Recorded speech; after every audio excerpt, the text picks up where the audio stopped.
With so many inherent advantages, why does it seem impossible for ASU to be able to close the gap when it comes to basketball and, heck, now football? All that and more. You are Locked On Wildcats, your daily podcast on the Arizona Wildcats, part of the Locked On Podcast Network, your team every day.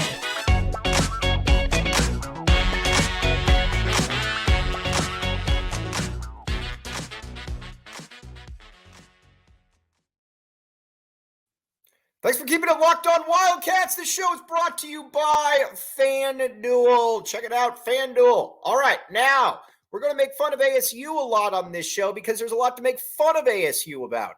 All right, now we'll start with basketball and then we will move it to football. But first, look at all the advantages that ASU has when it comes to sports, or the seeming advantages that ASU should have when it comes to sports, and there are many. First and foremost, you are in Phoenix. Phoenix is a hotbed of talent, and not only is it a hotbed of talent, there is a lot of really, really good basketball. There are a lot of really, really good basketball players there. You've got prep schools. You've got all kinds of, like I said, you've got all kinds of different, and even you've got a lot of local talent. I mean, you look at you could come up with a who's who of some of the best players in U of A history, and guess what? They are going to be from Phoenix. Look at Mike Bibby at point guard. Look at Jared Bayless. You can put him at the shooting guard. You look at Richard Jefferson. You could put him at the small forward spot. You got Channing Frye up front. And then you got Nick Johnson, and that's not even including the guys who went to prep schools there, like a DeAndre Ayton. And again, there was I can keep going, but there's a lot of different players there. And then when it comes to football, Phoenix is one of the best or the most high-profile cities in the country when it comes to producing football players. Why ASU is not better in football, I do not know. I don't think anybody else out there knows either. But it is what it is. And that's kind of where we're at this point. So let's look on the basketball court first. Listen, Arizona is now a 3-coach school. I get it. Fred Snowden did some really, really good things. I get it. And again, please, for the old school folks, don't come at me. I appreciate what he did. But Arizona was not a nationally relevant entity when Fred Snowden was there. Again, I get it. Had some really good teams. Lute Olson was the one that made it a national entity. And not only did he make it a national entity, he made it an entity where kids wanted to come play. And it became I think you could make the case from about 1988 to about 2003. Let's go with that 15-year window. Arizona was one of the 5 best basketball programs in the country, along with Kentucky, Duke, Kansas, North Carolina, UCLA. Those 3. I mean, that's some pretty impressive stuff. And those were all ones that were very rich in history, that had a history before those coaches took over, not like what Lute did. But Lute showed that it comes down to the coach. And not only does it come down to the coach, it comes down to just being able to have a blueprint, being able to have an idea of how to work things that works for other people. Now you look at it, then Sean Miller takes over. And keep in mind, Arizona had been kind of in a rut for a few years. You had, obviously, the tail end of the Lute era, which was not great. And then, I mean, we all kind of saw what was happening. Then you saw after that, Kevin O'Neal. Big fan of Kevin O'Neal, but Kevin O'Neal, not a good basketball coach. And then after that, you also saw Russ Pennell. Russ Pennell, salute emoji, took Arizona to the Sweet 16. But either way, you kind of knew Arizona basketball was not what it was. I think it was Andy Katz that said it would take something like 7 years for Arizona to get back where it was, something like that. And so then Sean Miller takes over. And within the second year, Arizona's in the Elite Eight, and they are recruiting at a top 5 level in the country. Now, Sean Miller obviously never got to a Final Four. Everybody knows that. But Sean Miller also did some really, really good things for Arizona basketball fans. In that he got Arizona back into the national relevant scene. Listen, when you have multiple seasons where you're ranked first or one in the country, when you're getting 1 seeds, you're getting 2 seeds, you make 3 Elite Eights, if I'm not mistaken, and all 3 of those Elite Eights were buzzer beater type losses where it was just unfortunate for Arizona. I'll just put it to you like that. But either way, Miller got Arizona back.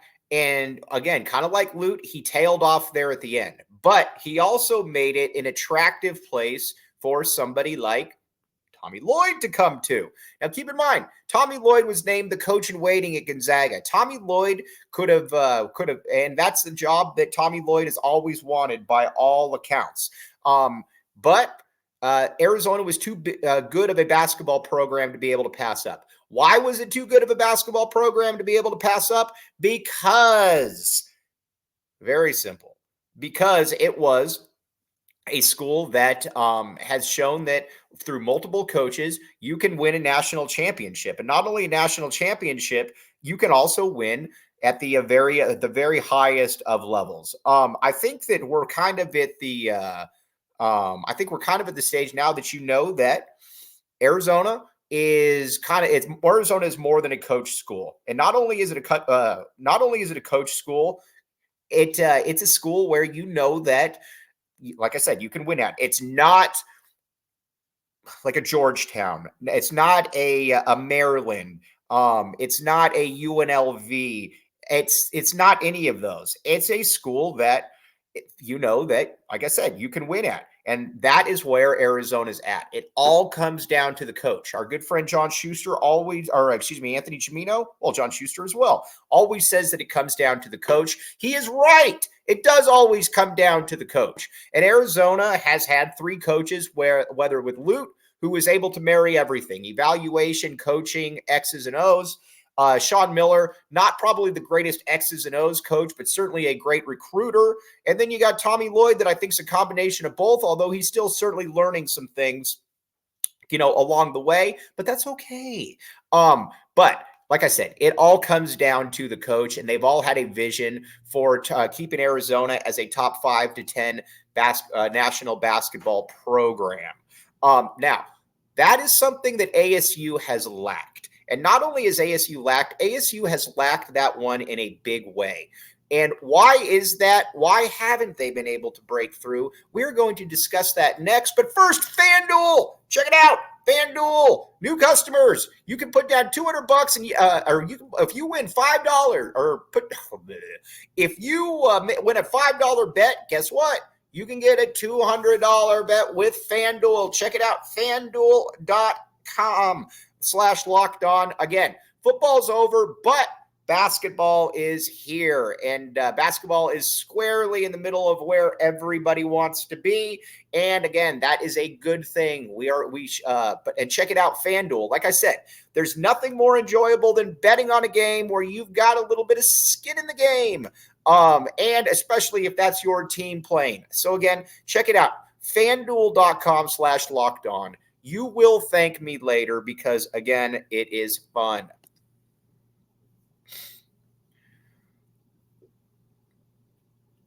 Thanks for keeping it locked on Wildcats and making this your first listen of the day. I am your host, Mike Luke. All right, now, we just went through the litany of why Arizona basketball is where it is at, and it's fairly simple. It's the coaches. They've had coaches with visions. They've had coaches. Now, let's look at some of the ASU coaches through that time. Bill Frieder first. Bill Frieder, I think you could probably make the case, was the best ASU coach after Ned Wolk. But Bill Frieder also kind of let the inmates run the asylum. You had a lot of different things. The point shaving scandal was certainly something he couldn't return from, but he also had some very talented teams. The team with Mario Bennett, Ron Riley, Fontana. I'm just thinking of these guys off the top of my head. I believe Headache was there as well. that was a good basketball team. Those were teams that you had to take seriously. But obviously at the end, Bill Frieder kind of fell off, and just kind of the way it is. But Bill Frieder was a coach who you knew that he was going to try to get the most out. He was going to be fun, but there was a limit to what he could do, and those limits basically ended with those commercials with Lute Olson, which were great commercials, by the way.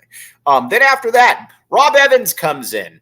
Rob Evans, listen, that's kind of the telltale sign. You got him, I believe, from Ole Miss. He comes in here. He gets Ike Diagu, which was a transcendent player for Arizona State basketball. But Ike Diagu was just one player. They weren't ever able to move it past Ike Diagu. And not only were they not ever able to move it past Ike Diagu, they weren't able to really ever surround him with other players. So what that essentially meant is that ASU would be good, but ASU was always going to be somewhat limited. They were never going to really be able to get over that hump, mainly because you had one player and a bunch of other dudes. I mean, now again, you could say, well, Derek Glasser was after that, but that's going to prove my point further on. And then so Rob Evans, not that guy, not somebody that you were ever going to worry about. And then after that, you had Herb Sendek.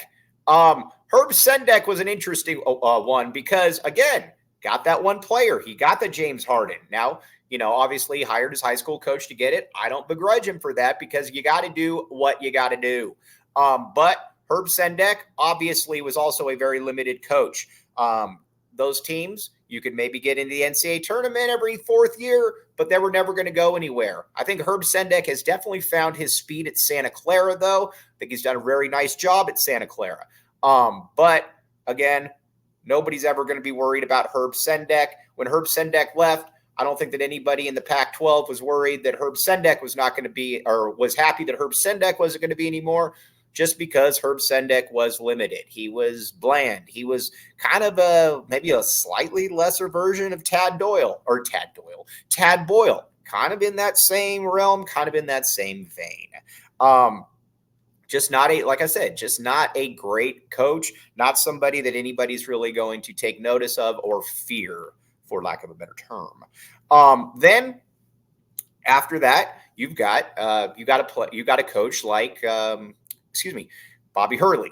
Now, Bobby Hurley was the one that I think a lot of people thought maybe he had some upside to him because, again, coached at Buffalo, did a fairly nice job there. Not only did he do a fairly nice job at Buffalo, he also showed that that early on at ASU, he was able to win. I mean, especially early on in the season with your Trey Holders, with your Shannon Evans, with your Cody Justices. He did a fairly good job. I mean, but the thing with Bobby Hurley is that Bobby Hurley was never able to get over the hump. And the reason Bobby Hurley wasn't able to get over the hump was twofold. He doesn't have a strategy on the court. You can watch him for 5 minutes and you can see that it's essentially every man for himself. Now, again, that might be beneficial when it comes to recruiting. Totally get it. But it's also not really that beneficial when you know that, how do I put this? It's also really not that beneficial when you know that you're kind of at the stage where you're just not getting any better. And if he doesn't have that strong lead guard play, then it's just kind of every man for himself. Now, you could say that, well, he's gotten into the NCAA tournament, is kind of the play-in game, cool. But, I mean, at any school, is that really what you're looking for? Especially when you are a school like, you're a school in the Phoenix metro area that should be able to get players. Listen, just look at some of the players that have left Colorado, have left Arizona that didn't even go to the U of A. Like your Jalen Williams, your Cody Williams, there's a lot of different dudes in there that have gone on to other places. I mean, before that, your Marcus Howards of the world, guys like that. You get it. And they've just never been able to capitalize on it. And I think if you're ASU, that's just not good enough. You don't need to be getting all the 5-star kids. Like, give you an idea, Koa Pete probably not going to ASU. I don't have any insight on that, but I also have a pretty good idea that Koa Pete is not going to ASU. But that doesn't mean that you can't get the 3-star kids, the high 3-star, maybe even the low 4-stars. And it's an easy template on what you do. You start recruiting them early. Listen, guy that I always think about in these spots is Daniel Bejarano. Daniel Bejarano was not a great basketball player.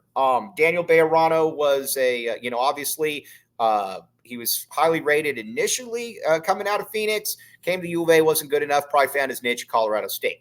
But Daniel Bejarano had been recruited by Herb Sendek for about 35 years, from the time he was an 8th grader until he decommitted from Texas. Sean Miller is on the job less than a year, comes in and prioritizes Bejarano, mainly because you want to bring because you want to kind of send a little bit of a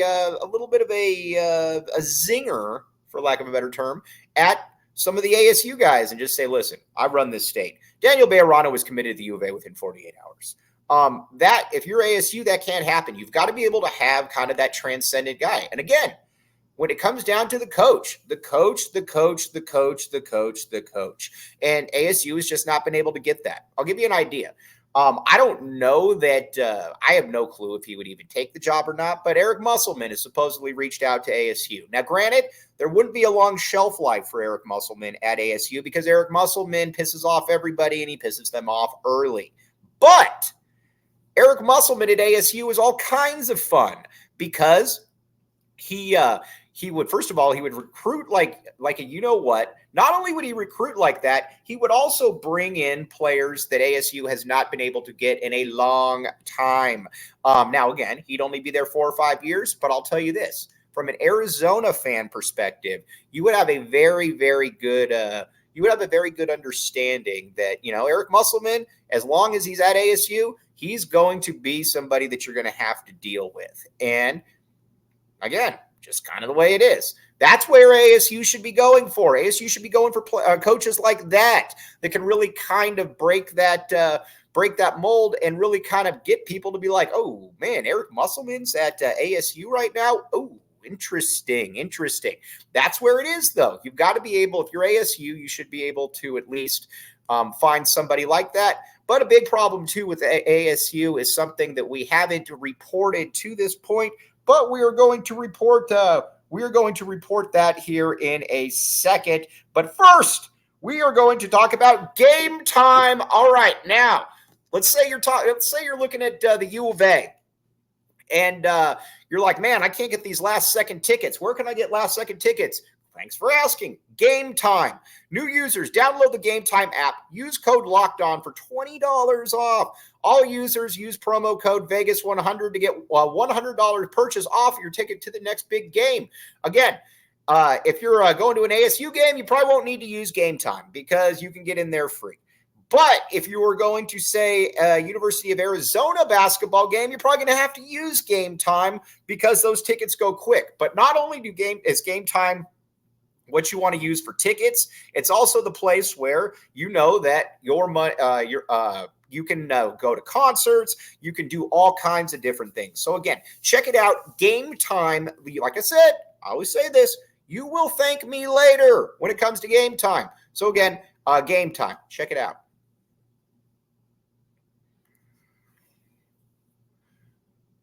Thanks for keeping it locked on Wildcats and making this your first listen of the day. I am your host, Mike Luke. All right, now let's talk a little bit about let's talk a little bit about where Arizona and ASU are going forward. Arizona, I know everybody likes to talk about the financial issues. That's fair. Arizona, though, from a basketball perspective, is not going anywhere because, again, it is a program that any coach can win a national title at, and the resourcing is there. Again, it's probably not next level like a Texas or something or an A&M, but the resourcing is there. At ASU, it really isn't. ASU has a bad NIL program, and it's also got dumpy facilities. It not only does it have dumpy facilities, it's also kind of the school where I don't know that anybody says, man, like ASU, woohoo, there's just no sex appeal to ASU when it comes to basketball. And that's something that I think they have to be able to figure out. And it's kind of the same thing when it comes to football as well. I like Kenny Dillingham. I think Kenny Dillingham's a good dude. I think he's going to try his best to win there, and we'll find out, how exactly far he can take ASU. But ASU is a school with, like we just talked about, it's got limited resources. You're not going into ASU and saying that ASU is going to be able to be the school that is going to be able to outbid Kid. I get it. But I think Dilly, though, is at least the right approach in that he is going to leave it all on the field. No matter however good ASU can be under Dilly is how good they're going to be. So, and he seems to at least have a modicum of, flair for being a younger dude. And he at least seems to be able to control himself, unlike Bobby Hurley. So we'll find out about that. But ASU is interesting, though, because they always call themselves a football school, and they're not really relevant in football. They haven't really been. Nobody really considers Arizona and ASU football nationally are the same thing. I mean, maybe, at least from a perspective, a good year here or there, but nobody's really watching either one of them and saying, oh, you better watch out for ASU or et cetera, et cetera. You get the gist. But that's also where I think, with the University of Arizona, where Arizona has been able to get coaches. So again, when you look on the national scale of things, everybody knows that Arizona is a basketball program. It's got a national reputation. It's got a national entity. With ASU, you don't have that. Nobody looks at ASU as anything, and that comes down to the coach. If you find a coach that makes things interesting, you should be able to win. I mean, look at it. ASU has 4 or 5 Pro Football Hall of Famers, but they've never really been able to capitalize on that, which brings me roundabout way back to the Arizona basketball. Arizona is playing ASU this Saturday, and I am going to back the A on this one. Obviously, the game is in McHale, so I like Arizona to win this game. And not only do I like Arizona to win this game, I think Arizona is going to smash ASU. Now, again, I could be wrong because this is a rivalry game, get all that. And in Arizona ASU, that vitriol is serious. But I just think that right now Arizona is playing too good a basketball. Their players are better across the board. I mean, maybe one guy from ASU would start at Arizona, maybe. But that's a maybe. Arizona is just better across the board. They're at home. They're better coached. And ASU doesn't have, one of those killers, like maybe, you could maybe say that they had to a certain degree, maybe even in the past. So I'm going in this game. I'm going Arizona. I'm going to go Arizona 91, ASU 64. I think it's going, or 74, excuse me. I think this is going to be a blowout. I think this game is going to be over before it started. And I think we're going to be sitting here Monday talking about an absolute destruction of ASU basketball, which we are not opposed to. All right, but now coming up tomorrow, we're going to continue to talk some basketball. Obviously, we're going to talk some football as well. But again, this is a great time of the season for Arizona, and we should all be super, super excited about it. Because again, Arizona's got a top 15 football team. You got a top 10 top 5 basketball team, which is heading straight for a number 1 seed, barring some kind of injury, barring some kind of thing that we do not see happening. But on that note, as always, very, very much appreciate you guys making Locked On Wildcats your first listen of the day. We will be back with you tomorrow. As always, bear down, back the A. You have been listening to the Locked On Wildcats podcast.